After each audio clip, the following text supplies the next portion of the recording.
People don't lose everything overnight. It happens slowly, quietly, right in front of them, and they don't even see it.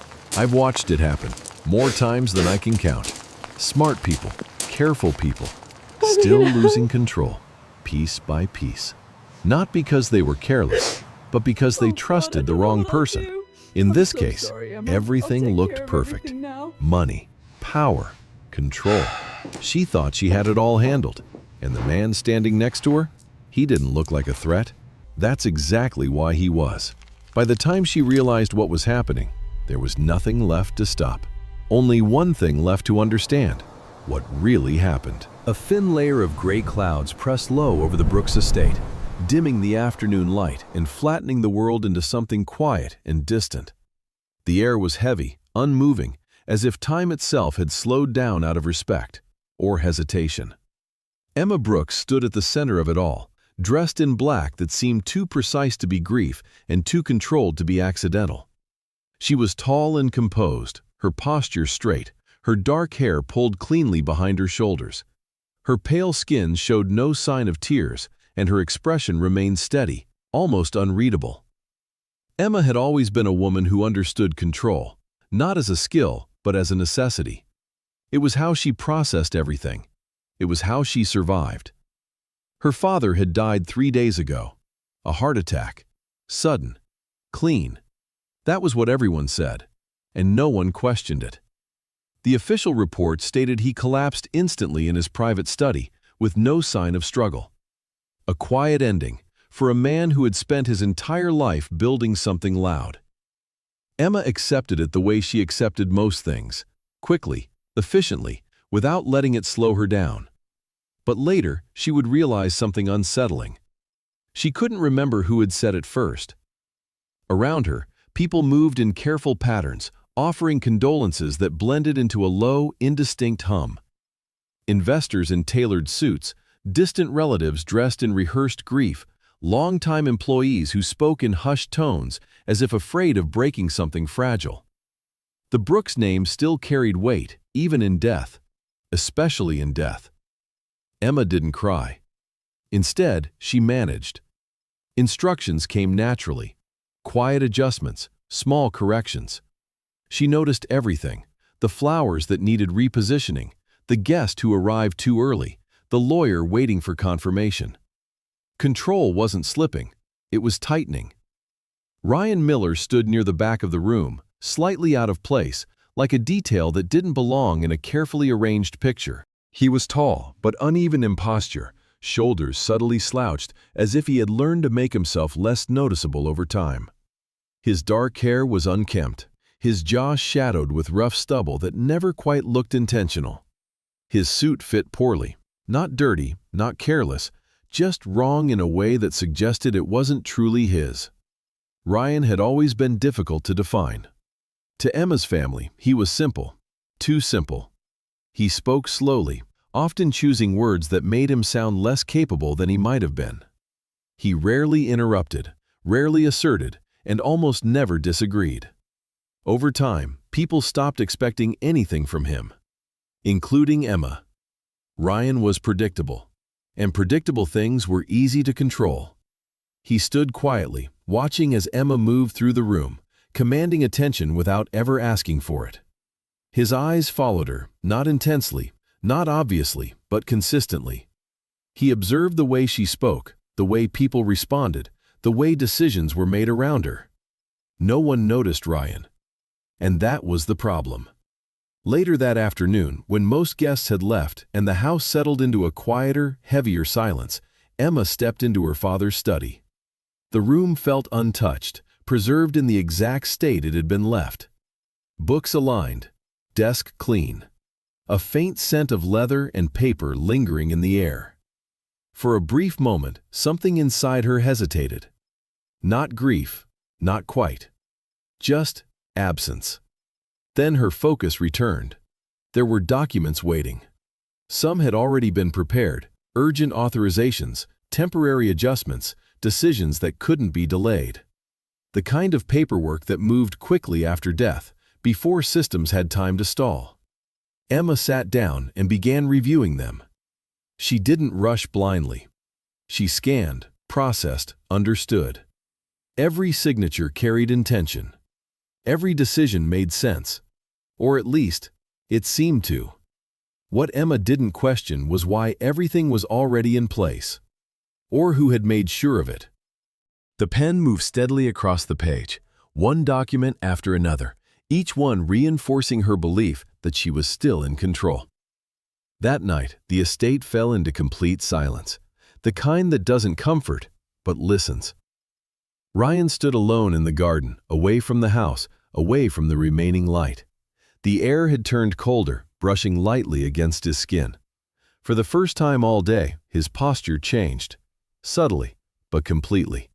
The hesitation was gone. The uncertainty faded. He reached into his wallet and pulled out a photograph, worn from years of being handled too often. A man and a woman stood side by side, smiling at something unseen. Ordinary, warm, gone. Ryan looked at it for a long moment. His expression didn't shift dramatically, but something behind it did. Not grief, not anger, something quieter, something that had settled long ago. He slid the photograph back into place with careful precision, as if returning it to its exact position mattered. Then he looked up, toward the house, toward the lit window of the study.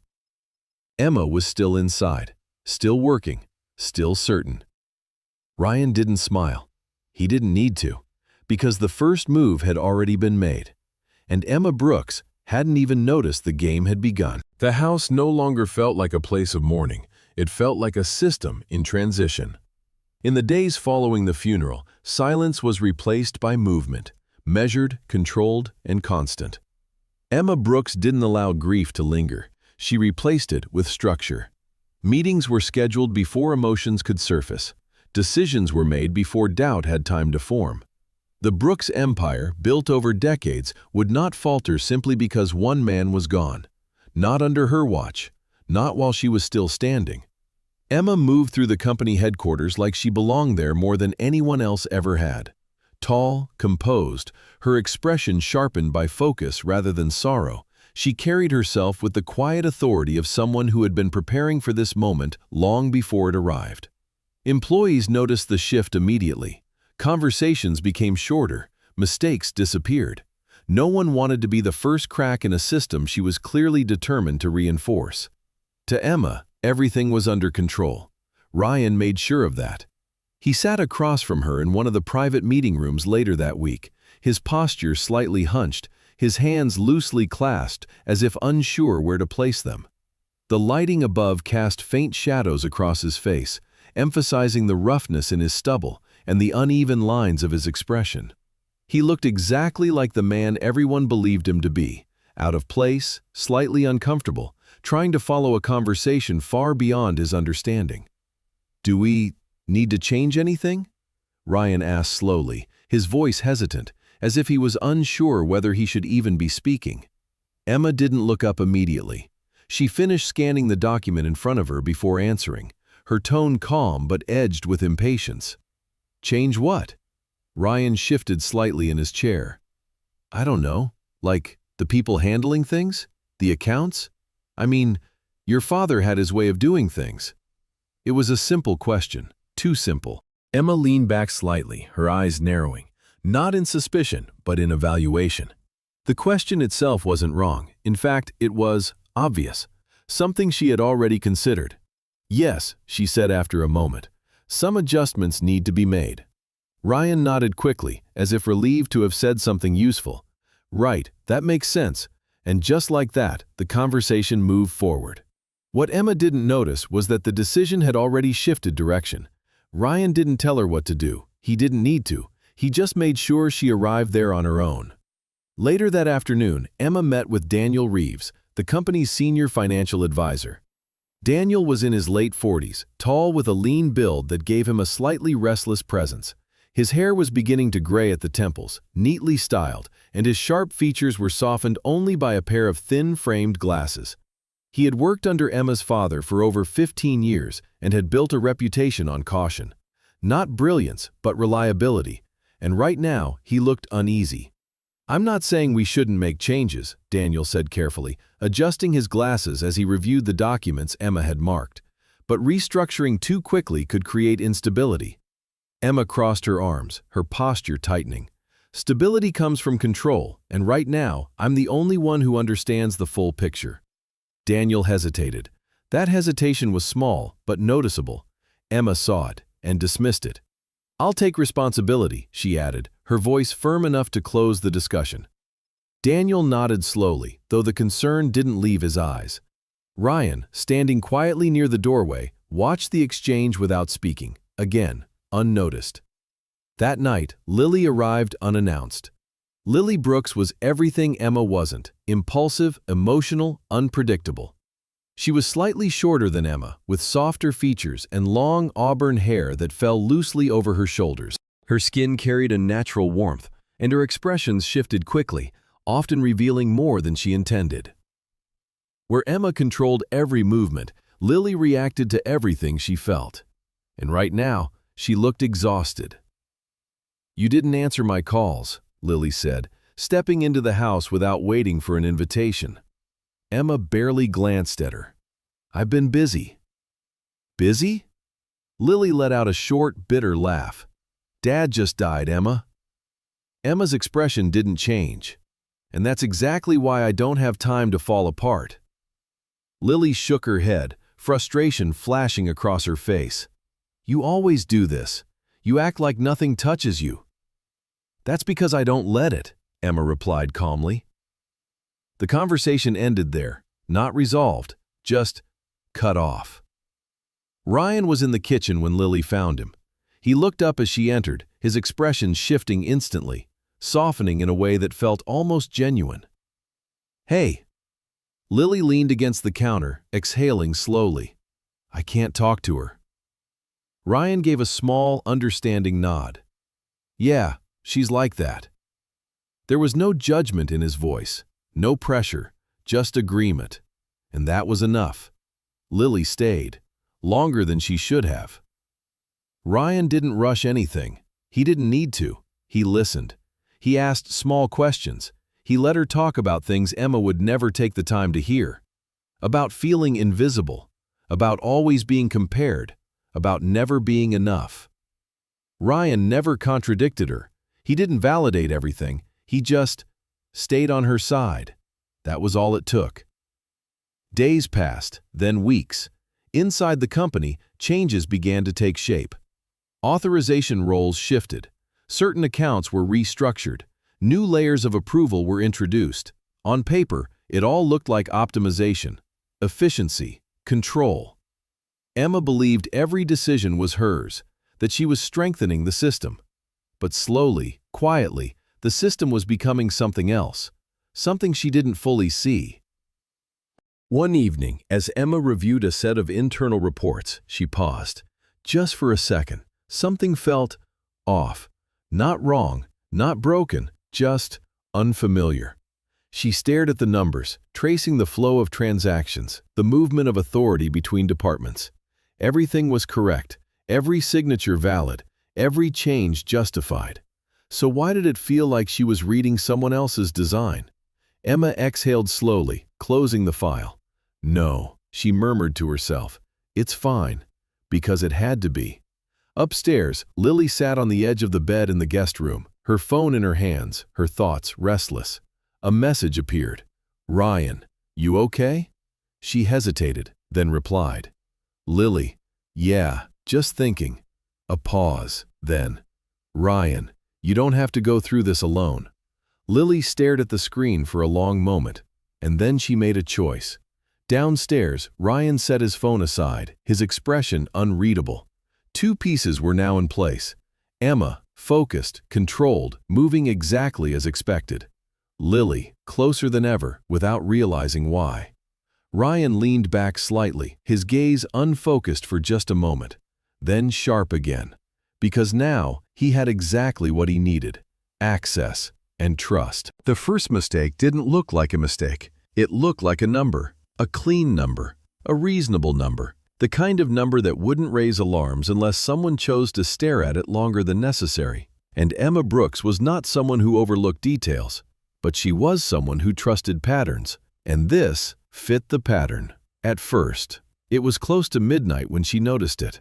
The office had emptied hours ago, leaving behind only the low hum of artificial lighting and the occasional distant echo from the cleaning staff moving somewhere far down the corridor. Emma sat alone in her private office, the city lights stretching endlessly beyond the glass wall behind her. Her reflection hovered faintly in the window, sharp, still, unyielding. She had been reviewing operational accounts for nearly 2 hours when something paused her. Not a red flag, not a clear error, just a hesitation. Emma leaned forward slightly, her fingers resting lightly against the edge of the desk as she traced the transaction line again.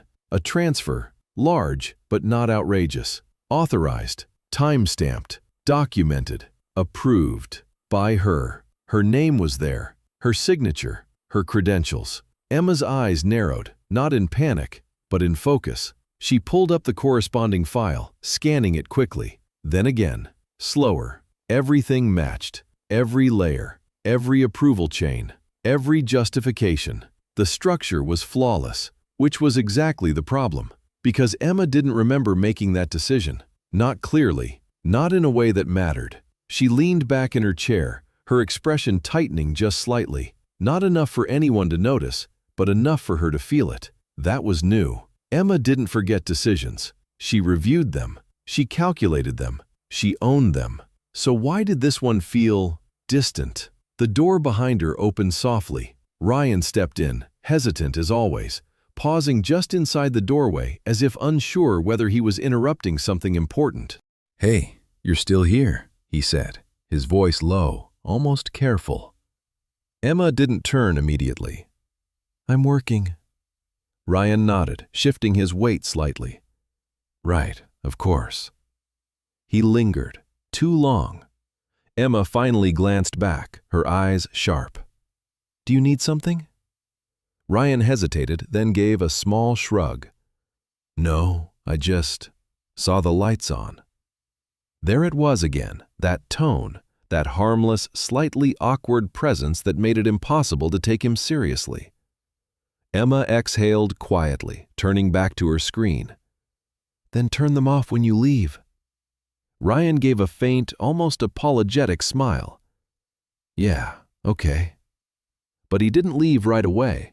Instead, his gaze drifted, casually, almost lazily, toward the monitor. "What's that?" he asked, tilting his head slightly. Emma's irritation flickered. "Nothing you need to worry about." Ryan nodded quickly, hands lifting slightly as if in surrender. Right. I don't get most of that stuff anyway." Silence settled again. Then, "Looks like a lot of money," Ryan added, almost absent-mindedly. Emma paused, just for a second, then she dismissed it. "It's normal," she said. "Operational movement." Ryan nodded again. "Makes sense." And just like that, the moment passed, or at least it seemed to. After he left, Emma stared at the screen again. The number hadn't changed, the documents hadn't changed, but the feeling had. Something wasn't sitting right, and she didn't like that. The next morning, Emma called in the accounting team. 3 people arrived, 2 junior analysts and 1 senior accountant named Patricia Klein. Patricia was in her early 50s with short, silver blonde hair cut neatly just above her jawline. Her posture was upright, her presence steady, and her voice carried the quiet authority of someone who had spent decades making sure nothing slipped through unnoticed. She had worked under Emma's father long enough to know the weight of the company and the consequences of mistakes, and she did not make mistakes. "I want a full breakdown of this transaction," Emma said, sliding the file across the desk. Patricia adjusted her glasses, scanning the document with practiced efficiency. Her eyes moved quickly, but precisely. Then she stopped. Not dramatically, just enough. "This was approved through your credentials," Patricia said carefully. "I can see that. The documentation is complete. There are no missing steps." "I'm aware." Patricia looked up, meeting Emma's gaze. There was no fear there, just something else. Uncertainty. I don't see an error, she said. Emma's jaw tightened slightly. Then explain it. Patricia hesitated. It's unusual, she admitted, but not incorrect. That answer didn't satisfy Emma, because Emma didn't deal in unusual, she dealt in control.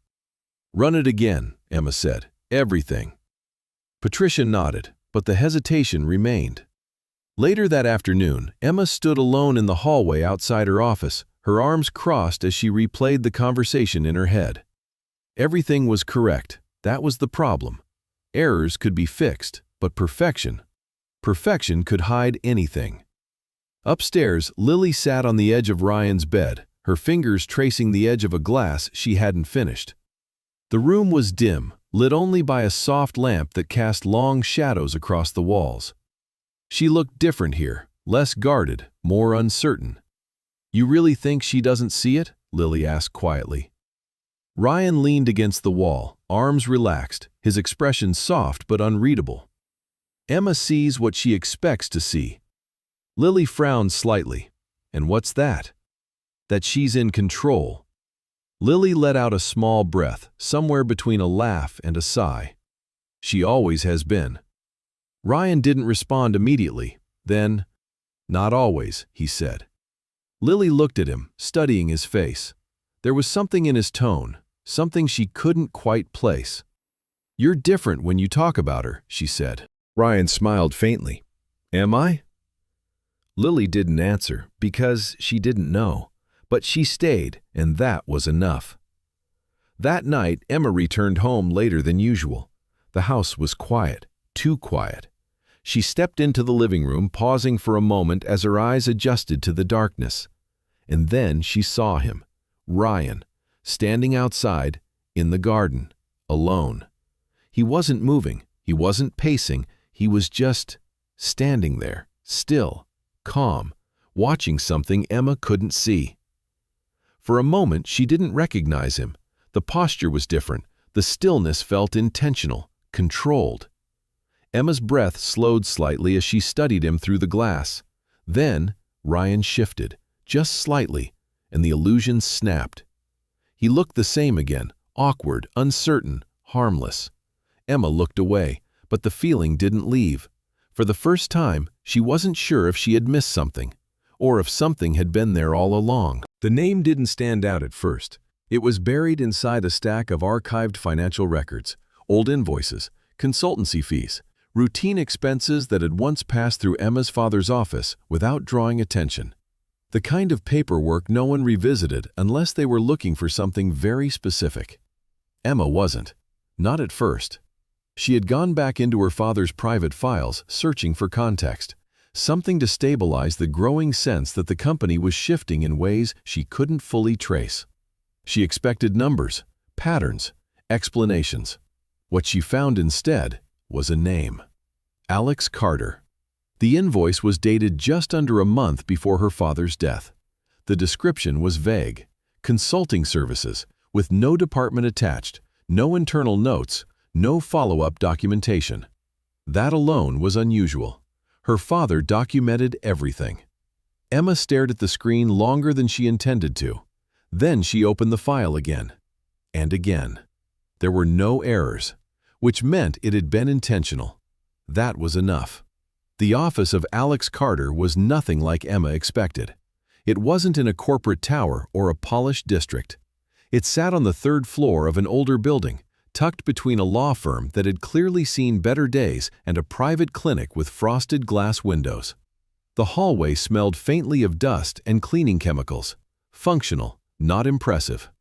Emma hesitated before knocking, not because she was unsure, but because she didn't like what this represented. Needing help. The door opened before she could knock a second time. Alex Carter stood in the doorway, already looking at her as if he had expected her arrival.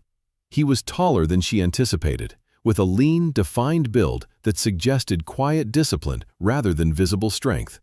His dark hair was kept short but not styled, practical rather than fashionable. His face was sharp, with high cheekbones and a jawline that carried a faint shadow of stubble, not careless, but unbothered. His eyes were the most unsettling part, steady, observant, and completely unhurried. He didn't smile. Not because he was unfriendly, but because he didn't need to be. "Emma Brooks," he said, his voice even, certain. It wasn't a question. Emma's posture stiffened slightly. "You were expecting me?" Alex stepped aside without answering directly. "You came sooner than I thought." That was the first thing Emma didn't like about him. The second was how quickly he understood her. Inside, the office was minimal, clean, organized, but stripped of anything unnecessary. No decorations, no personal photographs. Just files, a desk, and a single chair opposite his. Emma didn't sit immediately. "I found your name in my father's records," she said, holding his gaze. "You worked for him." Alex nodded once, briefly. "For what?" He didn't answer right away. Instead, he studied her. Not rudely, not aggressively, just thoroughly. "He thought something was wrong," Alex said finally. Emma's expression didn't change. "With what?" "The company." "That's vague." So was the problem. Emma stepped closer. "And you didn't find anything?" Alex tilted his head slightly. "I didn't get the chance." The silence that followed was heavier than Emma expected. "He died before you finished?" she said. "Yes." Emma crossed her arms, a subtle defensive movement she didn't usually allow herself.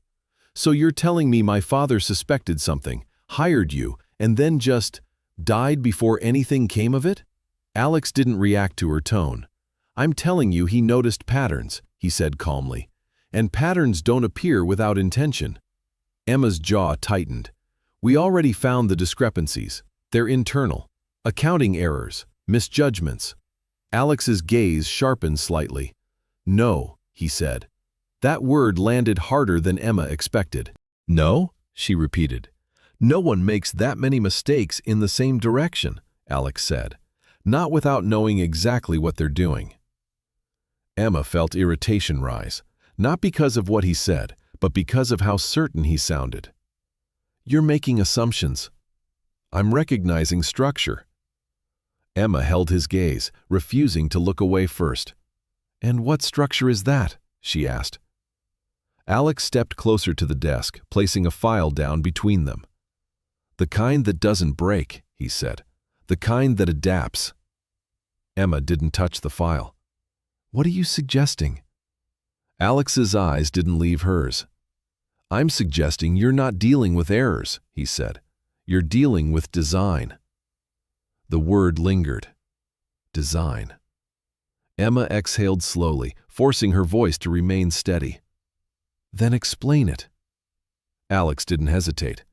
"Someone inside your system understands how you think," he said. "They understand how you make decisions, what you prioritize, where you don't look." Emma's expression hardened. "That's a broad accusation." "It's a precise one." She didn't like that answer, or how easily it fit. "Who?" she asked. Alex didn't respond immediately. Instead, he asked a question of his own. "Who do you trust the most in your current structure?" Emma didn't answer, because the answer felt obvious, and suddenly, uncomfortable. Alex noticed. He always did. "That's where you start," he said. The meeting ended without a clear conclusion, but Emma left with something worse than uncertainty. She left with doubt. Back at the house, Ryan noticed the change immediately. Emma didn't say anything different. She didn't act dramatically. But something in her pace had shifted, slightly faster, slightly sharper, like someone recalculating in real time. Ryan watched her from across the room as she reviewed documents, her movements more precise than before. Careful. Too careful. He lowered his gaze, masking the brief flicker of awareness that passed through his eyes. "Everything okay?" he asked, his tone as uncertain as ever. Emma didn't look up. "Fine." Ryan nodded slowly. "Good." He stepped back, giving her space, just enough, because pushing too early would ruin everything.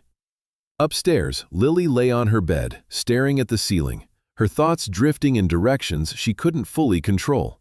Her phone lit up beside her. "Ryan, you busy?" She hesitated, then replied. "Lily, no." A pause. "Ryan, come downstairs." Simple, direct, enough. When Lily found him, he looked exactly as he always did, slightly awkward, slightly unsure. But there was something else now, something she couldn't name. "You okay?" he asked. Lily nodded, though it wasn't entirely true. "Yeah." Ryan studied her for a moment, then looked away, as if giving her space to fill the silence. It worked. "I think something's going on with Emma," Lily said quietly. Ryan frowned slightly. "What do you mean?" "She's different." Ryan considered that, then shrugged lightly. "She's under pressure." Lily nodded. That made sense. It always did. And that was why she didn't question it further. Across the house, Emma stood alone in her father's study again. The same room, the same desk, but not the same feeling. She opened the file Alex had given her, and for the first time, she didn't look for answers. She looked for patterns. Because if Alex was right, then this wasn't something she could fix by controlling it. It was something she had to understand. And understanding meant accepting one possibility she had spent her entire life rejecting: that someone else might already be ahead of her. Memory is not always a record. Sometimes it is a construction, carefully arranged, selectively remembered, quietly reshaped until it becomes something easier to carry, or something harder to escape. Ryan Miller had been carrying his version for years, and to him, it was real. Alex didn't find it in one place. The truth never sits that neatly. It came in fragments, old records, public reports, archived news articles buried deep enough that no one would casually stumble across them. Pieces that didn't seem connected unless someone was willing to spend time forcing them together. And Alex always was. The first file he opened was a municipal report from nearly 15 years ago. A traffic accident, 2 fatalities, names listed: Michael Miller, Anna Miller, Ryan's parents. The report was clinical, precise, no ambiguity, no suspicion. A collision at an intersection just outside the city. Weather conditions normal, no evidence of foul play, no extended investigation. An accident. Simple, final. Alex leaned back slightly, his eyes scanning the page again, not for what was written, but for what wasn't. There were no protests, no legal disputes tied to the case, no corporate involvement, nothing that linked it directly to the Brooks family. Which made the next document more interesting: property records. The Miller family home had been repossessed just months before the accident.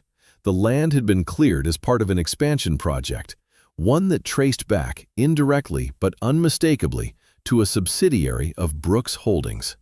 It wasn't illegal, it wasn't even unusual, but timing had a way of turning neutral events into something else.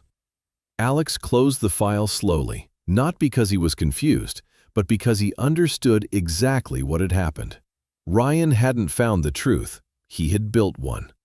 Across town, Emma sat in Alex's office again, this time without hesitation. She didn't wait to be invited in. "I want everything," she said, her voice controlled but tighter than before. Alex didn't respond immediately. He watched her for a moment, the way her posture held firm, the way her eyes refused to show uncertainty even when it was clearly there. Then he handed her the file. Emma opened it quickly, her movements sharper than usual. At first, the information didn't register, then it did, and when it did, it didn't feel like clarity, it felt like something breaking. "This doesn't prove anything," Emma said, though her voice had lost some of its certainty. "It proves enough," Alex replied calmly. "That my father destroyed his life?" she asked, her eyes lifting, sharper now. "That he believes that," Alex corrected. Emma froze. The distinction mattered more than she wanted it to. "There's no evidence," she said. "No," Alex agreed, "there isn't." Silence filled the space between them, then. "That's the point." Emma's fingers tightened slightly around the edge of the file. "He doesn't need evidence," Alex continued. "He needed a reason." Emma looked down again, at the dates, at the sequence, at how easily it could be rearranged into something else, a narrative, a target. She exhaled slowly, but the control wasn't as clean as before. "That doesn't make him right." No, Alex said, but it makes him dangerous. The word settled heavily. Dangerous, not incompetent, not irrelevant, dangerous. Emma closed the file, but she didn't let go of it. What else? She asked. Alex didn't hesitate. The night your father died, he said, something changed. Emma's head lifted slightly. What do you mean? Alex pulled another document forward, this one smaller, more specific. Medical logs, prescriptions, dosage records. Your father had a heart condition, Alex said, controlled, stable. Emma nodded slowly. I know. This was his medication schedule. Emma scanned it quickly, then again, slower, and then she stopped. The dosage didn't match. Not completely. There was a shift, small, subtle, but deliberate. That's, Emma's voice caught, just slightly. That's wrong. Alex didn't respond. He didn't need to. Emma's mind moved quickly, faster than her emotions could keep up. If this is real, she said, her tone dropping, then it wasn't natural. No, Alex said. Emma looked up, and for the first time, there was no control in her expression, just understanding and something else, fear. Across the house, Lily sat frozen in the same place she had been for nearly 10 minutes, her phone still in her hand, the message on the screen unchanged. She had read it, twice, then 3 times, and it still didn't feel real. Ryan's name sat at the top of the conversation, familiar, safe, or at least it had been. Her chest tightened as the pieces began to shift in her mind, not forming a clear picture, but breaking the one she had already accepted. No, she whispered under her breath, because believing it meant everything she thought she understood was wrong. Downstairs, Ryan stood by the window, his reflection faint against the dark glass. The house behind him was quiet, the kind of silence that no longer felt empty, but waiting. He didn't move. He didn't need to. The plan had never depended on speed, only on precision, only on patience. He reached into his pocket again, pulling out the photograph he had carried for years. The edges were worn, the faces familiar, but the feeling behind it was no longer grief. It hadn't been for a long time. Ryan studied it for a moment, then spoke quietly, as if the silence itself were listening. You should have stopped them. It wasn't a question. It wasn't even anger. It was conclusion. A belief reinforced over time, shaped by loss, sharpened by memory, and protected by something far more powerful than truth. Ryan didn't need the facts to align. He needed them to make sense. And in his version, they did. Upstairs, Lily stood slowly, her legs unsteady, her thoughts racing in directions she couldn't control. She didn't know what to do, didn't know who to believe. But for the first time, she wasn't sure Ryan was the victim. And that realization alone was enough to break something inside her.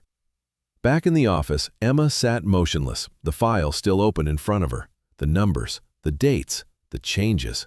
They all pointed in one direction now. Not random, not accidental, designed. She looked at Alex, really looked at him this time, not as an outsider, not as someone she could dismiss, but as someone who had seen it before she had, and she hated that. But she couldn't deny it anymore. What do we do? She asked quietly. Alex didn't answer right away, because now the game had changed. This was no longer about money or control. This was about intention. And intention was always harder to predict. The most dangerous moment in any game is not when one side gains power. It is when they believe they already have. Alex understood that better than most. And Ryan Miller was getting close to that moment. The plan was simple, which was exactly why it would work. Emma Brooks had spent her entire life building control, layer by layer, decision by decision, always staying one step ahead of everyone around her. To ask her to let go of that, even temporarily, was not just difficult, it was unnatural. I'm not going to fall apart for him, Emma said, her voice steady but edged with resistance. Alex stood across from her, arms relaxed, expression unchanged. You don't need to fall apart, he replied. You need to look like you are. Emma didn't like that distinction, because it required something she wasn't used to doing, losing, even if it was only an illusion. He's watching you, Alex continued. Not constantly, not obviously, but enough. He's waiting for a pattern to confirm what he already believes. And what's that? Emma asked. That you're slipping. Emma's jaw tightened slightly. And if I don't? She asked. Then he waits longer, Alex said. And people like him don't make mistakes when they're patient. Silence settled between them. Emma looked away first, not in submission, but in calculation. Then she nodded once. Fine, she said. We do it your way. The change didn't happen all at once. It couldn't. Emma didn't suddenly collapse. She adjusted, subtly. In meetings, her decisions became slightly slower. Not incorrect, just delayed. She asked for clarification on things she would normally resolve instantly. She revisited discussions she would have already closed. Small fractures in a system that had once been seamless. People noticed. Ryan noticed. But he didn't react immediately. He watched, measured, waiting for consistency. That was when Emma made the second move. At home, she began letting things slip. A missed call. A delayed response. A document left unsigned longer than necessary. Nothing dramatic, nothing that would raise alarm on its own, but together, it formed a pattern. One Ryan had been waiting for. "You seem tired," he said one evening, standing just inside the doorway of her office at home. Emma didn't look up immediately. "I'm fine." Ryan stepped closer, hesitant. "You don't have to do everything alone." The words were simple, almost rehearsed. Emma paused, just long enough, then exhaled quietly. "I know." It was the first time she didn't dismiss him, and Ryan noticed. That was the moment the balance shifted. Behind the scenes, Alex moved faster. He didn't rely on Emma's performance alone. He tracked patterns, real ones. Transactions began to reveal movement beyond the company's visible structure. Smaller transfers routed through secondary accounts. Shell entities that existed just long enough to serve a purpose, then disappeared. Not sloppy, not rushed, designed. Alex sat in front of a series of monitors, each displaying a different thread of data, financial flows, timestamps, communication logs. His posture remained still, his attention divided but precise. "Got something?" A voice asked from behind him. Alex didn't turn immediately. Then, "Yes." The man who stepped forward was Marcus Hale, mid-30s, broad-shouldered with a compact athletic build. His hair was closely cropped, his beard trimmed with military precision. His movements were efficient, controlled, habit, not effort. Marcus had spent years in federal investigations before stepping away from official work. Not because he couldn't continue, but because he didn't like waiting for permission. "Offshore routing?" Marcus asked. Alex nodded slightly. "Not yet, but it's heading there." Marcus folded his arms. "You want me to make contact?" Alex considered that, then shook his head. "Not yet." Timing mattered, more than access. Meanwhile, Lily was unraveling. Not outwardly, not in ways anyone else could see, but inside. Everything had shifted. She sat across from Emma in the study, her hands clasped tightly in her lap, her posture tense in a way that didn't match her usual impulsive nature. Her auburn hair fell loosely around her face, slightly disheveled, as if she hadn't bothered to fix it. Emma noticed. "Of course she did." "You wanted to talk," Emma said, her tone neutral. Lily swallowed, then nodded. I need to tell you something." Emma didn't react. She waited. That made it worse. "I've been seeing Ryan," Lily said, the words coming out faster than she expected. "Behind your back." Silence followed. Heavy. Still. Emma didn't interrupt, didn't explode, didn't react the way Lily had prepared for. That was more unsettling than anything. "For how long?" Emma asked. "Weeks." Emma nodded once, processing, not judging. "Why?" she asked. Lily hesitated. Then, "I thought he was different," she said. "I thought he was being treated unfairly." Emma's gaze didn't change. "And now?" Lily's voice dropped. "I don't think I know who he is anymore." That was enough. But Lily wasn't done. "There's something else," she said. Emma's attention sharpened. "He keeps something," Lily continued. "A key. Old. Worn. And that picture, the one of his parents, he carries it everywhere. Emma didn't speak, but she listened. He said once, Lily hesitated, that some things don't get fixed, they get even. The room felt colder. Emma leaned back slightly, her expression unreadable again, but inside, everything had shifted. Later that night, Alex stood alone, reviewing the reconstructed timeline. Every transaction, every interaction, every deviation. It all led somewhere, not just toward money, but toward exposure. He doesn't just want control, Alex said quietly. Marcus looked up. What then? Alex's eyes remained on the screen. He wants her to lose it publicly. The realization settled. Not theft, not escape. Destruction. He wants her to sign it all herself, Marcus said. Alex nodded once. And when she does, Marcus continued, he walks away clean. Alex didn't respond. Because there was one part missing, one final move Ryan hadn't made yet. And that was the one that mattered most. We wait, Alex said. Marcus frowned slightly. We have enough to move now. Alex finally looked at him. Yes, he said, but not enough to finish it. Because catching someone like Ryan wasn't about stopping them. It was about letting them believe they had already won. Victory has a sound. Not loud, not explosive, but quiet, certain, inevitable. Ryan Miller had been listening for it for years, and tonight, he believed he could finally hear it. Emma didn't rush into it. That was the first thing Alex had warned her about. Don't move like someone who's setting a trap, he had said. Move like someone who's already lost. So she did.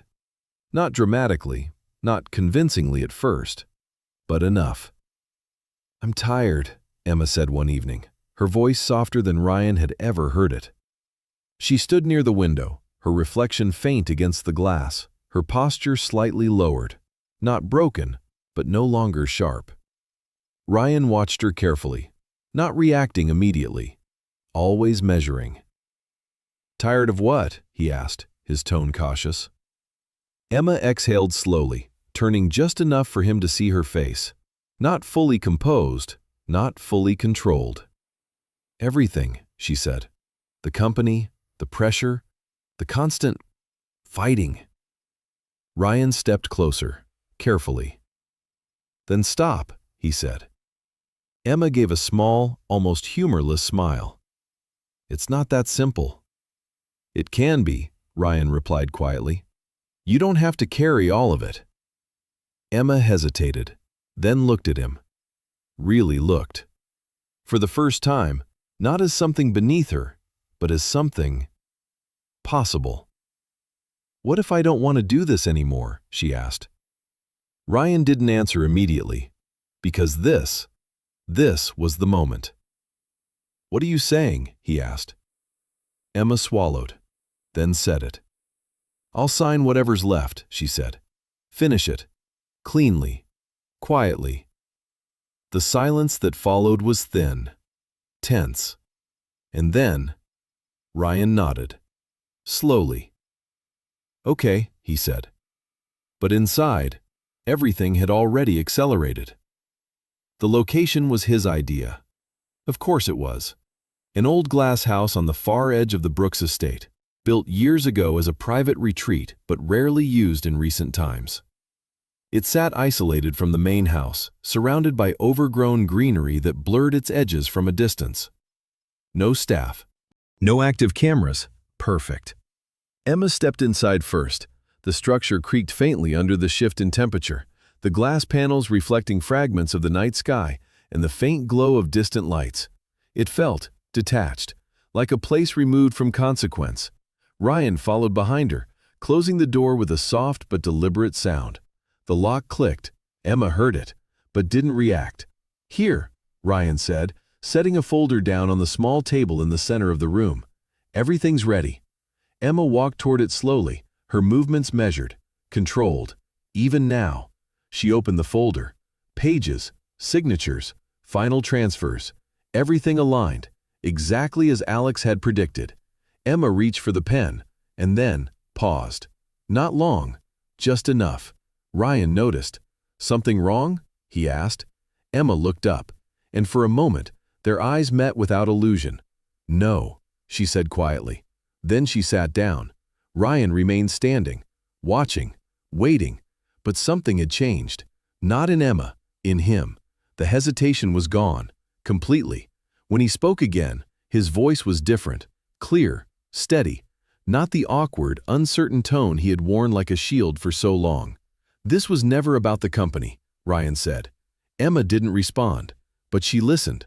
Ryan stepped closer, his expression calm in a way that felt colder than anger. "You really thought you were in control," he continued, "that everything moved because you allowed it to." Emma's grip on the pen tightened slightly. "But you never noticed," Ryan said, "how easy it was to guide you." Silence. Then Emma spoke. "You're smarter than I thought." Ryan smiled faintly, not with pride, with certainty. "I didn't need to be," he said. "I just needed you to believe I wasn't." The air shifted. He stepped closer. "No hesitation now. No one questions what they've already dismissed," he said. "That's what made this so simple." Emma didn't interrupt, didn't react. She let him talk, exactly as Alex had instructed. Ryan exhaled slowly, almost satisfied. "You signed everything," he said. "Every decision, every transfer, every change. You built this yourself." Emma's voice was quiet. "And my father?" Ryan's expression didn't change. "He was already weak," Ryan said. "I just adjusted things." Emma's breath slowed, not in panic, in control. "You killed him," she said. Ryan tilted his head slightly. "I didn't force anything," he replied. "I just made sure the outcome happened." Emma looked down, then back up. "And Lily?" Ryan's lips curved slightly. "That was easier than I expected," he said. "People like her, they want to believe something matters." The contempt in his voice was subtle, but real. "She was useful," he added. "That's all." Emma's eyes didn't move, didn't change, but something inside her closed. Ryan stepped back slightly, as if giving the moment space to settle. "Go ahead," he said, gesturing toward the papers. "Finish it." Emma looked at the documents, at the pen in her hand, at the final step, and for the first time, she understood exactly how close she had come. Then she lowered the pen. Ryan frowned slightly. "Sign it," he said. Emma didn't move, and then the sound, not loud but unmistakable. The door behind Ryan opened. He turned. Too late. Alex Carter stepped inside first, his presence calm, controlled, inevitable. Behind him, 2 officers followed, their movements precise, their expressions unreadable. Marcus stood just outside the doorway, arms crossed, watching. Ryan's expression didn't collapse, not immediately, but something in it shifted. "You should have waited," Alex said quietly. Ryan didn't respond, because now there was nothing left to say. Emma stood slowly, the pen still in her hand, but no longer needed. The game was over. The sound of control returning is different from the sound of losing it. It is quieter, heavier, more deliberate. Ryan Miller didn't struggle when they took him. Not at first. The moment the officer stepped forward, the illusion broke. Not violently, not dramatically, but completely. The man who had spent years constructing a persona of hesitation and incompetence stood still, his posture no longer uneven, his movements no longer uncertain. For a brief second, he looked exactly like who he had always been underneath. Calm. Aware. And then, it was gone. The handcuffs clicked into place with a finality that echoed louder than anything he had said that night. Emma didn't move. She stood where she had been, the pen still resting loosely between her fingers, her eyes fixed on Ryan. Not with anger, not with fear, with understanding. That was the difference now. Ryan glanced at her once as they began to lead him away. There was no apology in his expression, no regret, only something quieter. A belief that, even now, he hadn't been wrong. And maybe, in his own version, he never would be. The glass house fell silent after they left. The same silence, but not the same meaning. Emma lowered her hand slowly, placing the pen down on the table that had almost rewritten her life completely. The documents remained untouched, unfinished, unfinalized. For the first time, that mattered. Outside, the night air felt sharper, clearer, like something had finally been removed. Marcus spoke briefly with the officers, his voice low, efficient, as if this were just another operation closing exactly as expected. He glanced toward Emma once, giving a small nod, not comfort, not reassurance. Acknowledgement. Then he stepped away, leaving only Alex. He didn't approach her immediately. He never did. Emma turned slightly, her eyes settling on him. "It's done," she said. Alex nodded once. Yes. There was no sense of victory in his expression, no satisfaction, just completion. Emma exhaled slowly, her shoulders lowering, not collapsing, but releasing something that had been held too tightly for too long. "I should have seen it," she said quietly. Alex didn't interrupt. "I had every piece," she continued, "every advantage, and I still—" She stopped, because finishing that sentence didn't change anything. Alex stepped closer, his voice calm. "You saw what you expected to see," he said. "That's not failure, that's human." Emma let out a small breath, something between a laugh and something else. "I don't like that answer." "I know." Silence settled again, but this time, it wasn't heavy, it was still. Across town, Lily sat in a room that didn't belong to her anymore. The lights were too bright, the walls too plain, the air too cold. She sat with her hands folded tightly in her lap, her fingers pressed together as if holding something in place that threatened to fall apart. Detective Sarah Lynn sat across from her, her posture straight, her expression composed, but not unkind. She was in her early 40s, with sharp features softened slightly by tired eyes that suggested years of listening to stories that rarely ended well. Her dark hair was tied neatly back, practical and controlled, and her voice carried a calm that didn't demand trust, but earned it. "You understand why you're here," Sarah said. Lily nodded. Her voice, when it came, was quiet. "Yes." Sarah studied her for a moment, not judging, not rushing. "Then start from the beginning," she said. Lily hesitated, not because she didn't know what to say, but because saying it would make it real, and once it was real, there was no going back. "He told me he was trapped," Lily said finally, "that he didn't have a choice, that everything he did was because of her." Her voice wavered, but she didn't stop. "I believed him." Sarah didn't interrupt, didn't correct, just listened, because sometimes that was enough. Back at the estate, the aftermath moved quickly. Lawyers arrived, auditors followed, systems were reviewed, reversed, reinforced. The structure Emma had once trusted blindly was now being rebuilt, not from scratch, but from awareness. Control returned, but it wasn't the same. It wasn't absolute anymore, and that made it stronger. Daniel Reeves stood in Emma's office once again, his expression more certain this time, though still cautious. "We've isolated most of the affected accounts," he said. "The damage is contained." Emma nodded, her eyes scanning the reports, not with the same certainty as before, but with something sharper, perspective. "Good," she said. Daniel hesitated. Then, "You handled this well," he added. Emma looked up. For a moment, she didn't respond. Then she said, simply, "No." And that was enough. Later, she stood alone in her father's study again. The same room, the same desk, but not the same person. The file Alex had shown her lay open once more, the pages now familiar, not because they were comforting, but because they were understood. For the first time, she wasn't looking for control, she was looking for truth. Behind her, the door opened quietly. Alex stepped inside. "I finished the report," he said. Emma didn't turn immediately. Then she did. "And?" she asked. Alex met her gaze. "It's complete." There was a pause. Then, "Your father was right," he added. The words landed softly, but they stayed. Emma nodded once, not as a reaction, as acceptance. "Thank you," she said. Alex inclined his head slightly, then turned to leave, but before he reached the door, Emma spoke again. "Why didn't you stop him earlier?" Alex paused, not surprised, just considering.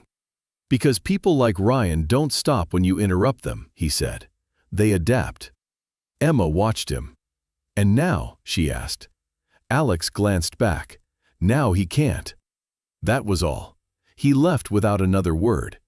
Emma remained, standing in the space her father had once occupied, looking at everything that had been broken and everything that remained. It wasn't perfect, it never would be, but for the first time, it was real, and that was enough. Because she hadn't just kept the company, she hadn't just protected the name, she had done something far more difficult. She had faced the one thing she had spent her entire life avoiding, the idea that she could be wrong, and survived it.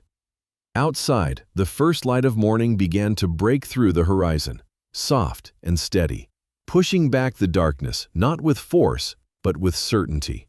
And Emma Brooks stood there, not as the woman who believed she could never lose, but as the woman who finally understood why she almost did. This story is not just about betrayal, revenge, or control. It's about how easily even the strongest people can be misled, especially when pride replaces awareness. Emma didn't lose because she was weak. She almost lost because she believed she couldn't. And Ryan didn't win because he was powerful. He won for a moment because he understood something deeper. People often become blind to what they think they've already mastered. But in the end, truth has a way of surfacing, not loudly, not instantly, but inevitably. What saved Emma wasn't intelligence alone. It was her willingness to finally question herself, to listen and to change. And sometimes that's the difference between losing everything and rebuilding stronger than before, because real strength isn't control, it's clarity and the courage to face it. If this story made you feel something, don't ignore it. Sometimes the warning signs in our lives are just as quiet.